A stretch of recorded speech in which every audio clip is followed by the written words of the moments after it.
Benji Cole, son of Al Cole from CBS Radio and host of the syndicated talk show, People of Distinction.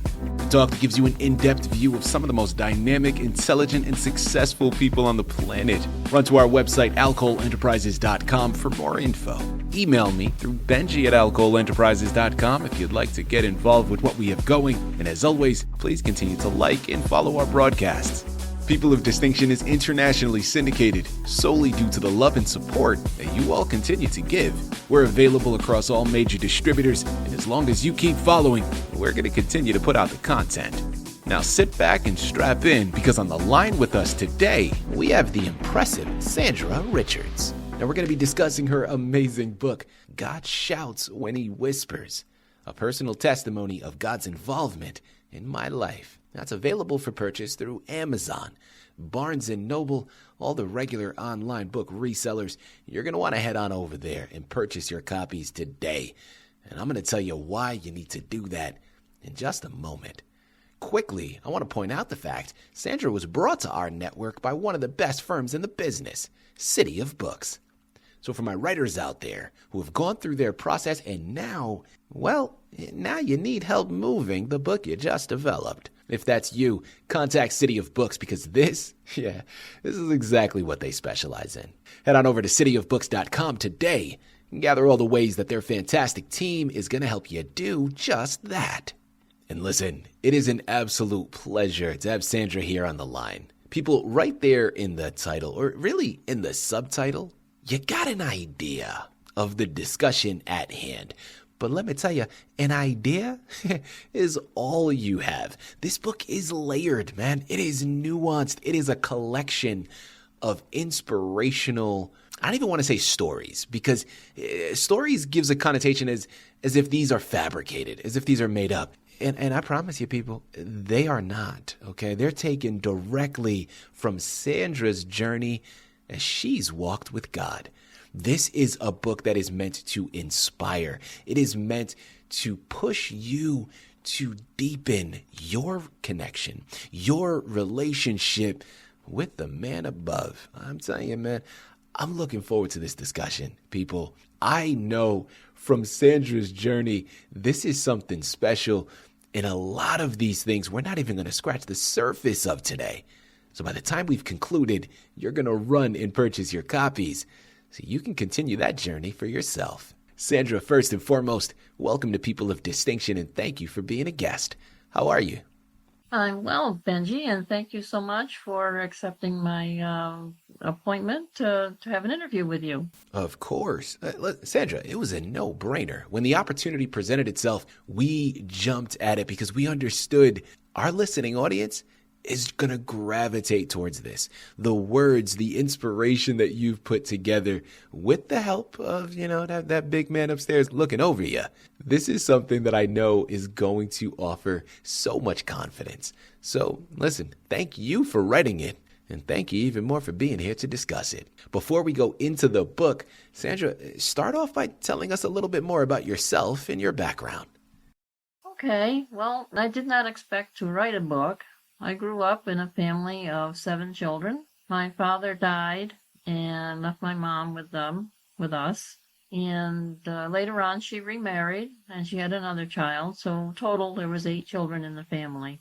I did not have any specific direction to go in. I had never even thought about going to college or anything like that. And at the age of 16, I married, and eventually I had 2 children. And, of course, they're all grown up now. And eventually I did go to college, but I really enjoyed my college experience. So after that, life just kind of took off, and the Lord has helped me through many difficulties. He's been in my life all the way through my life, and I have been blessed to have him in my life. And I hope that people that read the book will be able to relate to that. Sandra, thank you very much for articulating that. And wow, listen, first and foremost, I thought I came from a big family. There's 6 of us. Well, 8 beats 6. And I know from my background, there was never a dull moment growing up. So I'm sure your upbringing was probably very eventful. So that'll be for another discussion. I'd love to hear about it. But, listen, I'm biting at the bit, okay? Because there is something very interesting that we came across in preparation for today's interview. I know about some visits that you were receiving from the great Elvis Presley himself in your dreams. We can't go past that, all right? Sandra, I need to know more about it. Tell us a little bit more about your experience, about the dreams that you had with Elvis Presley.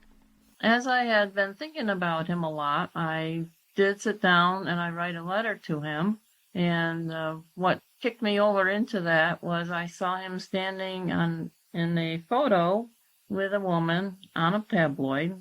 And he was smiling, but he didn't look like he was happy. There was something about his eyes that looked kind of sad. And so I went home and I wrote a letter. I just tried to cheer him up a little. I did not give him my last name or my address because I didn't intend to ever write again. And so I sent it out. And about a week later, I felt again, I believe by the Holy Spirit now, to write some letters. So I did write, I think maybe about 5 or 6 letters. So the last letter I wrote, I did send my last name and my address because I was curious to see if he had gotten my letters, and I still didn't receive any answer. So I just kind of dropped it and didn't think any more of it. Well, not too long after that, there was a religious concert being held at the local theater in the town that I lived in. And some friends pointed it out to me and said, hey, you want to go to that? And I said, oh, sure, I'll go to a free religious concert. I like those. So I went in. There was standing room only. I was way in the back towards the door, about 6 feet in from the door. That's how bad it was for standing room only. The young man up front said, I'm going to pray. He says, I'm going to kneel, but I don't want or expect you to kneel because the floors are really dirty. So I had no intention to kneel. But then when he knelt, there was a pressure on my left shoulder and on my head and a voice in my ear that said, kneel. And I did. I realized it was my angel, my personal angel, telling me to do this. And so I did kneel for the prayer. And then after the program was over, he invited everybody to go down front to shake his hand, and I joined the line to go down there and shake hands with him. On the way back up in the middle aisle, there was a man standing there with an offering plate in his hand. I did not expect to have an offering, and I didn't have any money, so I was kind of embarrassed. When I reached him, he spoke to me and said, how do you do? And I was quite taken by surprise, and I just answered, fine, thank you. How are you? And I kept moving back out of the theater. Then he kind of turned to his left and looked way over to the left side of the building, and I followed his gaze to see what was going on over there, and there was a group of men, maybe 5 or 6 men over there, and one of them, a tall one, leaned over to his left, spoke to someone, and that person came out along the edge of the theater to the door, where he accosted me and said, how do you do? And by this time, I was very quizzical, wondering what was going on. I didn't recognize these men, and I just answered again, fine, thank you, how are you? And he gave me kind of a strange look, and that was it, and I went out the door. It was a long time later that I realized that that man was Ricky Stanley, Elvis Presley's brother, and the man over on the side by the wall was actually Elvis Presley. I forgot to mention that the man standing in the aisle with the offering plate, who turned and looked to his left, I found out later was actually Elvis Presley's Uncle Vernon. And I was shocked to find out these things, that Elvis had actually gone there, and I felt that he had organized this concert as a gift to me for the letters that I had written to him. And there was just, I can't explain how I felt at that moment. I felt like, Elvis Presley answered the letters from someone that's a nobody, and I felt like I had failed him because I had offered to be a friend in my letters to him and offered him friendship. It was, in a way, very devastating as well. So I missed out on meeting him, And when I went back to my room, I had a room at this time, that evening I heard some voices outside the door. They were male voices. I couldn't hear what they were saying. They were just kind of whispering or talking low. But they then went away. Nobody knocked on my door. Nobody said anything. Again, years later, I found out that that was actually Elvis Presley outside the door. And I realized later on that he had responded to the religious information in my letters that I had sent. In trying to encourage him, I had written some Bible texts, and I did not know that he was interested in the Bible. I had no idea at all that he was interested in the Bible.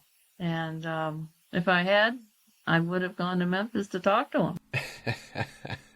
Because the Bible is something that I just love to talk about, and I believe in so much. Yeah. I mean, listen, talk about a missed opportunity there, Sandra.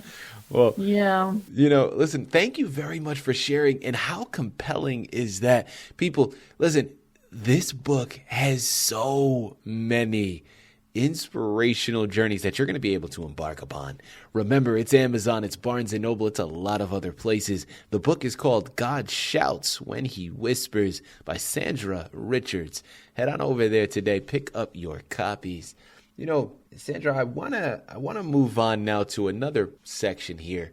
I love your title and how compelling, it's just so intriguing. Now, I want to hear it from you because, of course, I can speculate. I can assume the meaning behind it, the connection that it has, but what happens when you assume, Sandra, so I'm not going to do that to you.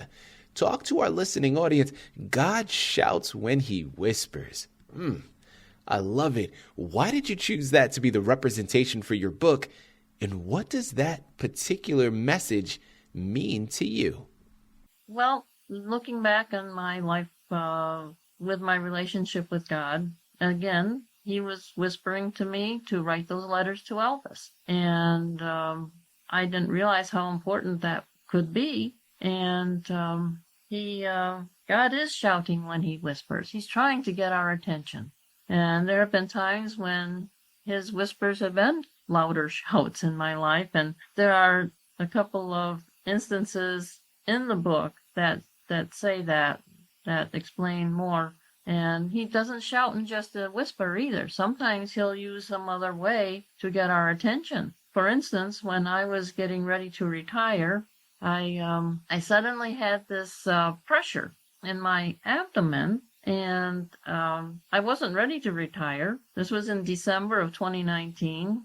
This was when COVID had hit. Mm-hmm. And I just had this pressure, and I couldn't figure out, what is this? It didn't hurt, but it was there. And finally, in February of 2020, I had the impression that God wanted me to retire. So I said on a Sunday morning, when I go into work tomorrow, I'm going to put in the paperwork for my retirement. And the pressure disappeared immediately. Wow. Instantaneously, it was gone. So I know now that God had been speaking to me, and that is the year that COVID actually hit in America, like the following week. And in my job, I had to do a lot of interviewing with people, and I believe God was trying to get me out of there so that I would not be exposed to the coronavirus. Mm-hmm. So there are other ways that God speaks to us, and that seemed to also fit in the title.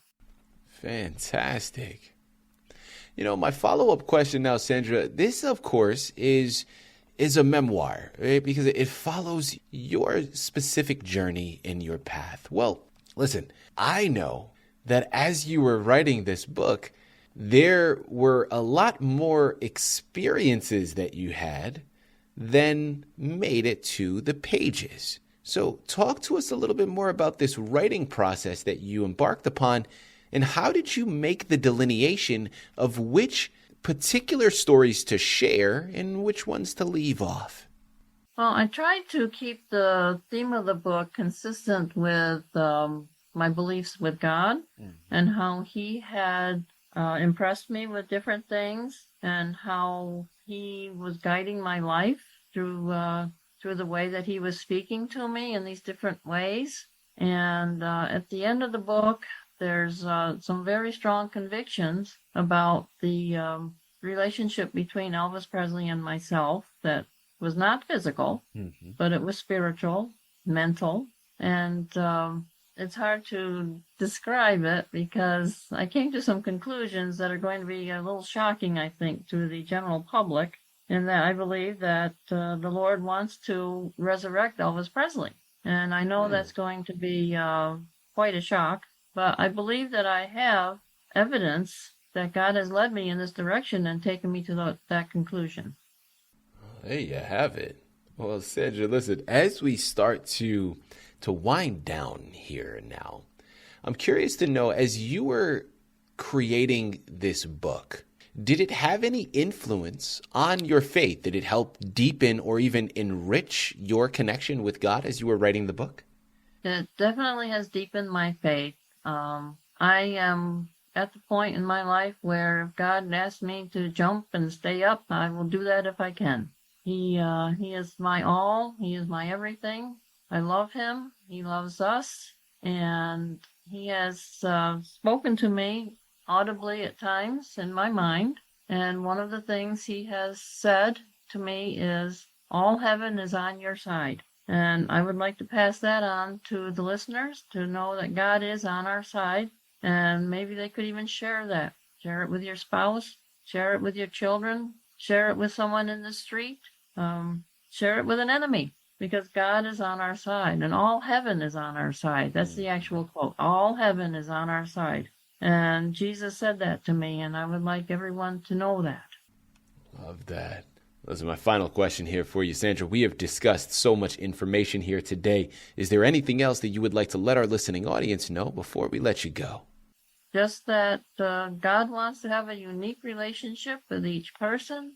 That if my book can help you deepen your relationship with God and have some experiences with him, I would love to have that happen. Some of my experiences are very traumatic between God and myself.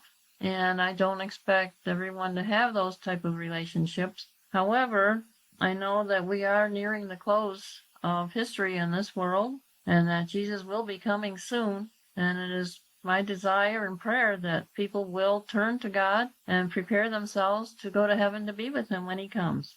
I believe that the book is something that everyone could get something out of, whether you're a saint or a sinner. That tells how God just cares about each one of us so much that he wants to have that relationship, that he wants to prepare us to go home with him. People, listen, there you have it. This book offers so much. Like I mentioned at the top of the show, we barely scratched the surface, man. I knew that was going to be the case because there's just so much there to be gained. We couldn't possibly capture it all.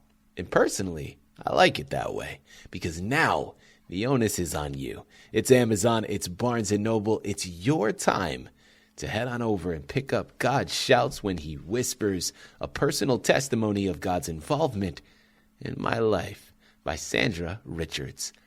Head on over there, pick up this magnificent book. While you're at it, get it as a gift to add to someone else's shelf as well, so you can all embark upon the journey and then have some pretty enriching conversations after. Sandra, this has been a true pleasure, an absolute delight. Thank you once again for being a guest on People of Distinction. Thank you, Benji. I've enjoyed it very much.